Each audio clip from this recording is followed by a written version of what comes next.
Hello viewers, welcome back to our channel Telugu dose. So viewers, ఈ వీడియోలో నేను క్లియర్గా ఏ కోర్స్ వాళ్ళకి ఎలాంటి జాబ్స్ వస్తాయో నేను చెప్పబోతున్నాను. చాలామందికి ఎన్నో డౌట్స్ ఉన్నాయి మీ మైండ్లో, అందుకోసమే ఈ వీడియో చేశాను. ఫస్ట్ థింగ్, మీరు సిఈసి చదివితే జాబ్ రావు అంటున్నారు అని కమెంట్స్ చేస్తున్నారు. సో నేను చెప్తున్నాను, సిఈసి తీసుకుంటే జాబ్స్ అనేవి ఉంటాయి.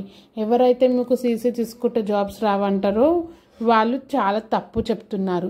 సిఈసి తోటి కూడా చాలా జాబ్స్ అనేవి ఉంటాయి. ఇప్పుడు మీకు ఎలా చెప్పాలి? ఇప్పుడు సపోజ్ మీరు డిగ్రీ కంప్లీట్ చేశారు. డిగ్రీ ఇప్పుడు బీకామ్ బీకామ్లో ఏదో ఒక కోర్సు తీసుకున్నారు, ఏదో ఒక స్పెషలైజేషన్ లైక్ బీకామ్ జనరల్స్ తీసుకున్నారు.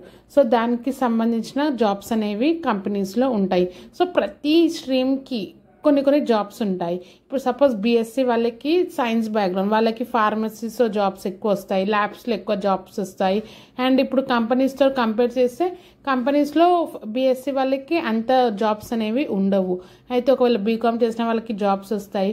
అండ్ బీటెక్ స్టూడెంట్స్కి అయితే చాలా బాగా జాబ్స్ వస్తాయి. సాఫ్ట్వేర్, ఎందుకంటే వాళ్ళు సాఫ్ట్వేర్ బ్యాక్గ్రౌండ్ కాబట్టి అది కూడా ఒకవేళ మంచి స్టడీస్, ఓన్లీ నార్మల్గా బీటెక్ చేస్తే కాదు, మంచి మార్క్స్ తోటి మంచి నాలెడ్జ్ తోటి ఉంటే నియర్లీ 1 మంత్కి 2.5 lakhs లాగా వచ్చే జాబ్స్ కూడా చాలా ఎక్కువనే ఉంటాయి.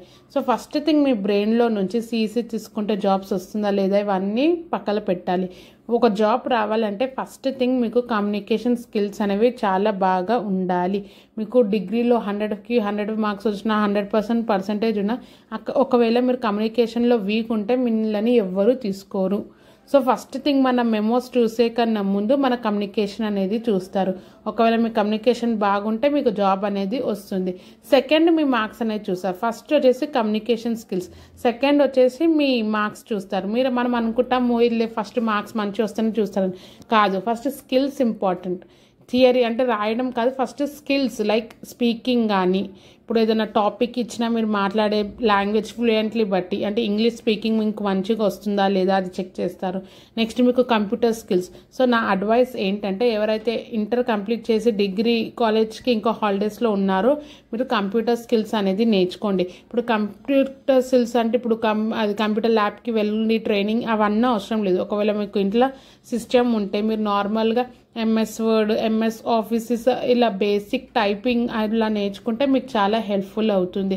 సో ఇది వచ్చేసి నాకు ఒక స్మాల్ సజెషన్ మీకు ఇస్తున్నారు, ఎందుకంటే మీకు ఇంకేం ఎక్స్పీరియన్స్ తెలియదు కాబట్టి నేను చెప్తున్నాను.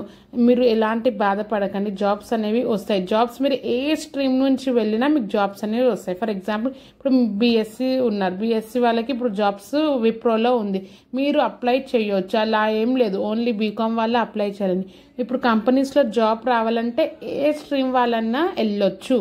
ఓకేనా? మరోసారి చెప్తున్నాను, ఇప్పుడు కంపెనీస్లో ఏదైనా ఇప్పుడు అమెజాన్లో కానీ ఎక్కడైనా కానీ జాబ్స్ వేకెన్సీస్ ఉంటే ఏ స్ట్రీమ్ వాళ్ళైనా వెళ్ళి అప్లై చేయొచ్చు.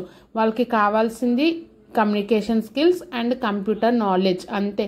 ఈ రెండు తప్ప వాళ్ళు ఏమి ఎక్కువ అడగరు. సో నేను మీకు ఏం చెప్తున్నానంటే, ఇప్పుడు మీరు సబ్జెక్ట్ చదువుతారు, సో మీరు మార్క్స్ కోసం చదవకండి, నాలెడ్జ్ కోసం చదవండి. ఓకేనా? అండ్ మార్క్స్ మంచిగా, అంటే ఇప్పుడు ఫుల్ మార్క్స్ వచ్చినా ఇప్పుడు నార్మల్ పాస్ అయినా మీకు కమ్యూనికేషన్ స్కిల్స్ అనేవి ఇంపార్టెంట్. జాబ్లో అదే చూస్తారు. ఓకేనా? ఇంకా మీకు ఎలాంటి డౌట్స్ ఉన్నా కమెంట్ బాక్స్లో కమెంట్ చేయండి, నేను డీటెయిల్గా ఎక్స్ప్లెయిన్ చేస్తాను. ఈ వీడియో మీకు క్లారిటీ ఇచ్చిందని అనుకుంటున్నాను. ఒకవేళ మీకు ఇంకా డౌట్స్ ఉన్నా చెప్పండి, నేను మరో వీడియో డీటెయిల్గా చేస్తాను. So thank you for watching and don't forget to subscribe.